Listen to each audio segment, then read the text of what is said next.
This is Kelly Kizer Whitt, EarthSky's nature and travel vlogger. Join me and my daughter Lucy on our visit to Kings Canyon and Sequoia National Parks in California in August 2024.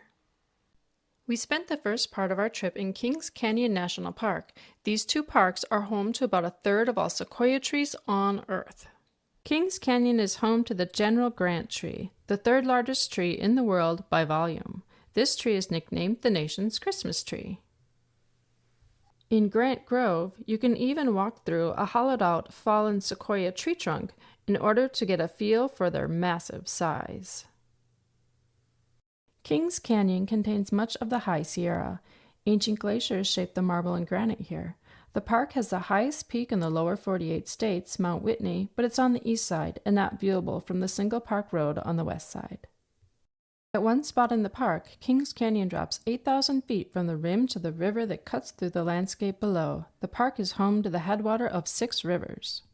After a long day exploring the park, we made it to Panoramic Point Overlook just after sunset and enjoyed a view of Earth's shadow cast onto our atmosphere and the waxing gibbous moon. Next, we headed south into neighboring Sequoia National Park for more hiking and views of the big trees. Here's the General Sherman tree, which the park claims is the biggest tree in the world due to its overall volume and weight. It's 275 feet tall and more than 100 feet in circumference.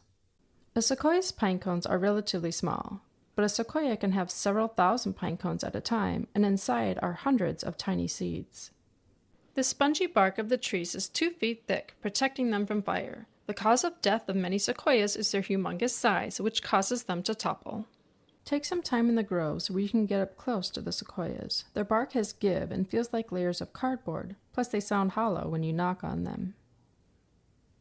And don't miss Tunnel Log, where you can drive your vehicle, assuming it's under 8 feet, right through a fallen sequoia.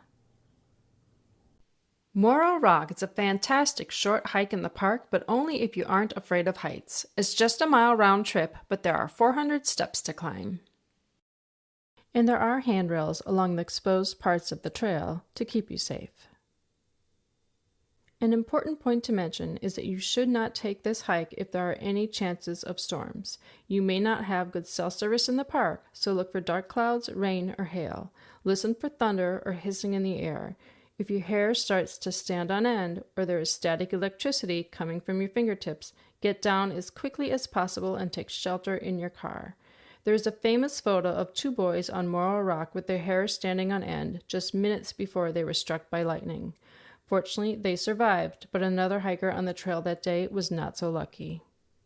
Because it's steep and you're at high elevation, you may want to stop on your way up and take in some of the beautiful views of the High Sierra Mountains. On this day, there was a fire burning on a nearby mountain peak. As a sign at the top of Morro Rock explains, fire is a natural part of this landscape.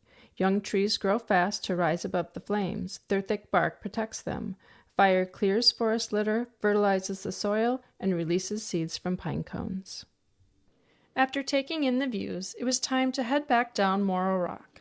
This is a popular, fun, and relatively easy hike that gives you great views of the mountains and valleys of this corner of the Sierra Nevadas. Thanks for watching, and I hope to see you on the trail soon.